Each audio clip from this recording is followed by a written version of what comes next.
बहू और बुलेट। घर के बाहर फट फट फट की जोर से आवाज हुई। सीमा को लगा कि पटाखे फूट रहे हैं। वो डर के मारे घर से बाहर निकली। देखा तो सामने योगेश यानी कि पतिदेव एक बुलेट बाइक पर बैठे हैं। अरे डर गई क्या? बाइक लेकर आया हूँ तुम्हें घुमाने के लिए। सच में? मुझे लगा पटाखे फूट रहे हैं। अरे पटाखे भी फूटेंगे और मिठाई भी बटेगी। माँ को तो बुलाओ। माँ भी बाहर आ जाती है। अरे योगेश बेटा, इतनी जल्दी आ गया? और ये गाड़ी किसकी है? साहब की है? हाँ माँ, तुम्हारा बेटा साहब से कम है क्या? मेरी ही है। अरे बेटा, इतनी बड़ी गाड़ी ले ली, इससे तो तू घोड़ा ही ले लेता। महंगी पड़ी होगी ना? माँ महंगी सस्ती छोड़ो और मिठाई लाया हूँ, गांव में बंटवा दो। अरे बंटवा क्यों दो? पीछे बैठो, गांव में बांट कर आते हैं। सब खुश थे। योगेश गांव के बाहर एक कोयले की खदान में मजदूरी करता था। मेहनत और अकल से उसने वहां ठेकेदारी का काम सीख लिया और सूझबूझ से ठीक ठाक पैसा बनाने लगा। गांव में बात फैल गई कि योगेश के घर धमाका गाड़ी आई है। ऐसी गाड़ी पहले कभी किसी ने गांव में तो देखी नहीं थी। योगेश और माँ गाड़ी से वापस घर आ जाते हैं।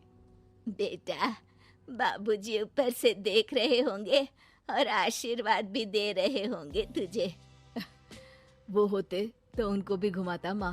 पूरे गांव में नाच नाच के मिठाई बांटने जाते। जैसे मैंने नाच नाच के बांटी थी जब वो अपने लिए एक साइकिल लेकर आए थे। बस बस, बाबूजी दो बात भी सुनाते कि फटफट वाली फटपटी ले आया। सीमा आगे कहती है, अपने लिए तो ये गाड़ी ले आए और मेरे लिए? अरे ये गाड़ी तुम्हारे लिए ही तो है। पक्का मेरे लिए है? अरे पक्का तुम्हारे लिए है। अगली सुबह जब योगेश सो रहा होता है तो उसे बाहर से गाड़ी की आवाज आती है। वो घबरा कर चिल्लाता है, चोर चोर, मेरी गाड़ी ले जा रहा है, चोर चोर। माँ भी जागती है और योगेश के साथ दरवाजे की तरफ भागती है। जैसे ही दोनों बाहर निकलते हैं तो देखते हैं कि सीमा गाड़ी चला रही है। अरे बहू, नाक कटवाओगी क्या?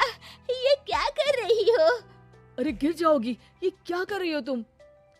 सीमा गाड़ी को रोक कर कहती है, सारे गांव में घुमा लाई, कहीं नहीं गिरी। क्या? सारे गांव में घुमा लाई? अरे लोग क्या कहेंगे बहू?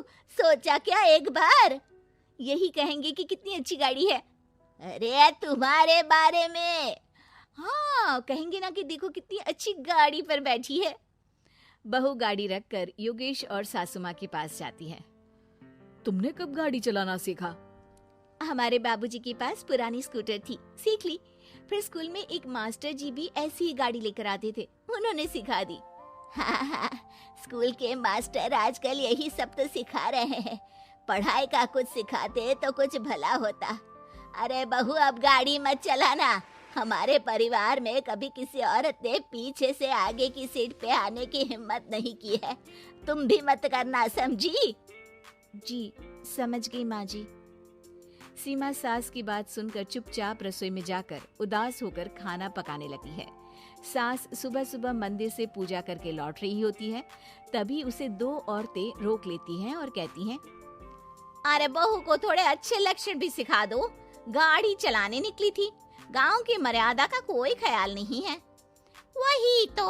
अरे पैसे आने लगे हैं तो क्या मतलब कि किसी रीति रिवाज को नहीं मानोगे? अरे समाज में रहना है तो समाज के ढंग से ही रहना पड़ता है। अरे लाज भी नहीं आई बहू को? चूल्हे चौके से निकलकर सीधे गाड़ी लेकर चौराहे चबूतरे नाप लिए, फाट फाट फाट करते हुए। अरे कुछ कह देना उसे। अरे ये क्या कहेगी? बूढ़ी सास है, इनकी थोड़ी ना चलती होगी घर में। हाँ, बहू की ही चलती होगी, मर्जी भी और गाड़ी भी। सास सब सुनकर घर आती है और बहू को चिल्ला के बुलाती है, अरे नाक कटवा दी सबके सामने गाड़ी चलाकर। औरत जात गाड़ी नहीं चलाती। शहरों में तो 4 पहियों वाली गाड़ी भी चलाती हैं और हेलीकॉप्टर, हवाई जहाज भी। शहर में थोड़ी ना रहती हो मैडम साहिबा। आज के बाद गाड़ी से ही नहीं, यूं भी निकलना बंद तुम्हारा घर से। माँ सही कह रही है, कहीं भी जाना हो तो मुझे बता देना, मैं लेकर चलूंगा। आज माँ को तुम्हारे कारण कितनी बातें सुननी पड़ी। इतना कहते हुए योगेश वहाँ से चला जाता है। बारिश की वजह से कारखाने के रोड पर कीचड़ रहता है, इसीलिए योगेश गाड़ी घर रख कर जाता है और किसी से लिफ्ट लेकर कारखाने पहुंचता है ताकि नई गाड़ी गंदी ना हो। लेकिन शाम को इतनी तेज बारिश होती है कि उसे वापस आने का कोई साधन ही नहीं मिलता। बारिश बढ़ती जाती है। रात के 11 बज जाते हैं। रास्ते में एक नदी का ब्रिज है। अगर उस पर पानी आ गया तो योगेश कारखाने में ही फंस जाएगा। पूरी रात भूखे प्यासे बितानी पड़ेगी। घना अंधेरा, बिजली की कड़कड़ाहट और तेज बारिश। राजेश डर भी रहा था, ठंड से कांप भी रहा था।